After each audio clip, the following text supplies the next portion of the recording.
اقبال کہندا نکل کر صحرا سے جس نے روما کی سلطنت کو الٹ دیا تھا. ہاں جی، کلندر لاہوری، درویش لاہوری، رسول اللہ کے عاشق صادق، فناصر رسول. اقبال کہندا نکل کر صحرا سے جس نے روما کی سلطنت کو الٹ دیا تھا. اقبال کہندا حضور نے دین کا اعلان فرمایا مکہ مکرمہ سے. اقبال کہندا انہیں نکل کر نہ جنگلوں وچوں تے دو سپر پاوراں الٹا پلٹا دیتیاں، دو سپر پاوراں ڈھا دیتیاں. میں کہا اقبال یہ تو ہن گل ہوئی نا پرانی، مستقبل دی گل کر کی ہونا ہے؟ صدا سے لٹیا جانا ہے؟ کہنا نہیں صدیاں نہیں لٹیا جانا. میں کہا پھر کی ہونا ہے؟ کہنا نکل کر صحرا سے جس نے روما کی سلطنت کو الٹ دیا تھا.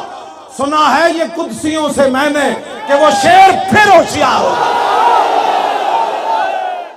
علامہ اقبال دی اسی نظریات دی گل کر رہے ہیں، تسی تے نصاب وچوں کڈیا. اسی اقبال دے نظریات نو پوری دنیا تے جڑا میں تے غارے ہرا دے جدوں تھلے اتریا تا ایرانیاں نے میں نو کیا اقبال نو جاندا. جدوں میں اقبال پڑھنا شروع کیتا تو نچن لگ پے. میں تے غارے ہرا دے بھی اقبال نو پڑھیا سی. اے نال سکندر حیات دی قبر بھی ہے. بچے جڑے پولیس والے کھڑے نے پرلے پاسے انہاں نو نظر آ رہی نال ہی قبر سکندر حیات دی.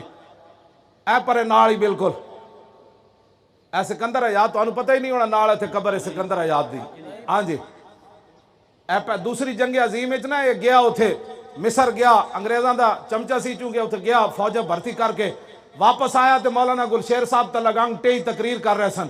کسی نے کیا کو مصر گیا تے حرم کعبہ تے حرم نبوی چ نہیں گیا سکندر حیات.